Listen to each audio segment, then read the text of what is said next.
এখন সোনমার্গে সে এক দারুণ ভিউ একদম। এখানে কিন্তু গুলমার্গের থেকে প্রচুর বেশি বরফ রয়েছে, প্রচুর বরফ রয়েছে। কিন্তু এখানে এমন করে এরা টুরিস্টদের সাথে, মানে জুতো নি, এই নেবো, স্লেজ গাড়ি নেবো, সব সাথে সাথে একদম এসে আসার সাথে সাথে গাড়িতে নামার সাথে সাথে এইসব শুরু হয়ে যায়। এখন জুতো নিয়েছি 150 টাকা দিয়ে, জুতো নিলে বলছে স্লেজ গাড়িও নিতে হবে না, জুতো খুলে দিতে হবে। মানে এখানে কাশ্মীরে আসলে এদের স্ক্যাম আর এদের মানে এতটাই ফোর্স করে মানুষকে, মানুষ এই জন্য এখানে আসতে চায় না। বাকি আমি মানালিও গেছি, শিমলা গেছি, সেসব জায়গায় এসব কিন্তু হয় না। এখানে এইসব মানুষগুলো মানছি ব্যবসা আছে এদের, কিন্তু এরকম ভালো না। এখানে স্লেজ গাড়ি চলছে। আর এখানে কিন্তু কালকে গুলমার্গ থেকে প্রচুর বেশি ঠান্ডা রয়েছে, এখানে প্রচুর বরফ রয়েছে, প্রচুর ঠান্ডা। বেশ সুন্দর অ্যাক্টিভিটি হচ্ছে, বেশ ভালো লাগছে। জুতো নিয়ে নিয়েছি, জুতো ছাড়া আর কিছু দরকার নেই, স্লেজ গাড়ির দরকার নেই। কালকে স্লেজ গাড়ি চড়েছি, এক্সপিরিয়েন্স হয়ে গেছে। আজকে এখানে কিন্তু অত স্লিপারই নেই, ফ্রেশ স্নো আছে, সেই জন্য কিন্তু স্লিপ হচ্ছে না। বেশ সুন্দর লাগছে, দারুণ লাগছে। স্লেজ গাড়ি এনজয় করছে। যাই হোক, একটা রিল বানাবো, রিলের জন্য কিন্তু এখানে 100 টাকা পার শট, সে রিল বানাচ্ছি। 500 টাকা দিয়ে একটা রিল বানাতে হবে, কিছু করার নেই। এখানে এসেছি, এটাই স্মৃতি। হয়তো স্নোফল হবে।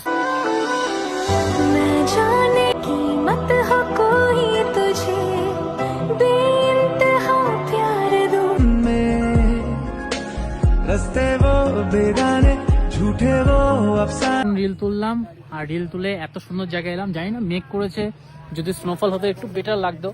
স্নোফল হচ্ছে না, বাকি পাহাড় কিন্তু একদম বরফের চাদরে ঢাকা, বেশ সুন্দর লাগছে, দারুণ ভিউ।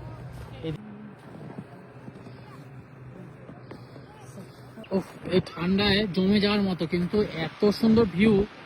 আর এখন তো রোদ নেই, সেই জন্য কিন্তু আরো মানে ঠান্ডা লাগছে, প্রচুর ঠান্ডা লাগছে। আমি টুপি টুপি পরে আছি। আর পেছনে দেখা যাচ্ছে আমাদের লাদাখ, এই পেছনে হচ্ছে লাদাখ। লাদাখের রোড এখন পুরো বন্ধ রয়েছে। এখান থেকে কিন্তু লাদাখের গ্লেশিয়ারটা পুরো দেখা যাচ্ছে, দেখো কত সুন্দর লাদাখের পাহাড়। যাই হোক, আমরা এখন ওই যে সোনমার্গে, এবার আস্তে আস্তে নিচের দিকে যাব, কারণ কি বেলা বাড়ছে। আর এখানে বেশিক্ষণ থেকে তো লাভ নেই, কারণ আমাদের নামতে হবে শ্রীনগর অবধি। শ্রীনগরে হোটেল রয়েছে আমাদের, শ্রীনগরের নিচে নেমে ওখানে তারপর একটা ভালো রেস্টুরেন্টে যাবো, ভালো খাওয়া দাওয়া করবো, কারণ খিদেও পাচ্ছে। এখন জাস্ট ম্যাগি খেয়েছিলাম আর কফি খেয়েছিলাম, ওইটা দিয়েই চলছে। আর হাত পুরো ফ্রিজ হয়ে যাচ্ছে, টেকা যাচ্ছে না। মানে ক্যামেরা, ফোনও পুরো ডেড, ফোনের অবস্থাও পুরো খারাপ হয়ে যাচ্ছে।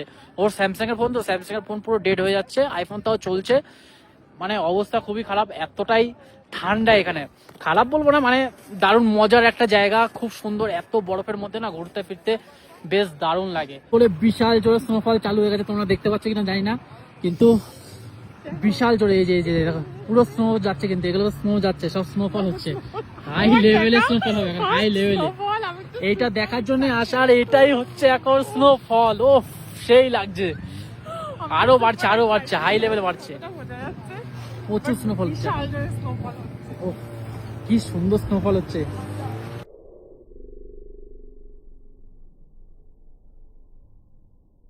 উপরের পাহাড়ে পড়েছে বিশাল বরফ, দেখো প্রচুর বরফ। আর এখানে কিন্তু হালকা হালকা স্নোফলও হচ্ছে, এখানে কিন্তু প্রচুর বরফ পড়ে গেছে, প্রচুর ফ্রেশ স্নোফল হচ্ছে। এই সাইডটা দেখলে বোঝা যাচ্ছে, এই সাইডে কিন্তু হালকা হালকা ঘুরে ঘুরে পড়ছে। আর এই পাহাড়টা দেখো পুরো একদম ঢেকে গেছে। এইগুলো কিন্তু এত বরফ ছিল না, এগুলো পুরো বরফে ঢেকে গেছে। এই পাহাড়গুলো সব বরফে ঢেকে গেছে, এত সুন্দর লাগছে। এটাও তাই, এই পাহাড়টাও ঢেকে গেছে। আর ওদিকে তো লাদাখ, দারুণ ভিউ। এখন পুরো ফ্রেশ স্নো হবে, কালকে যারা আসবে তো কালকে পুরো একদম ফ্রেশ স্নো পাবে এখানে।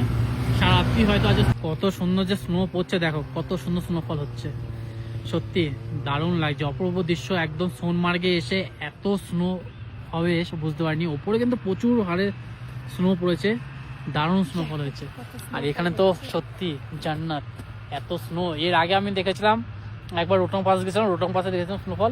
তারপরে এখন এই কাশ্মীরের সোনমার্গে এসে দেখছি, এখন তো খুব জোরে পড়ছে, বেশ স্পিড বেড়েছে, মনে হচ্ছে প্রচুর হবে। কারণ মেঘটা কিন্তু চলে এসেছে, এখানে কালো মেঘ পুরো চলে এসেছে। দেখো কি সুন্দর স্নো পড়ছে। স্নোফল দেখার একটা আলাদাই মজা, সবাই কিন্তু আসে দেখতে। এটাই, এই স্নোফল দেখারই আলাদা মজা, দারুণ লাগছে।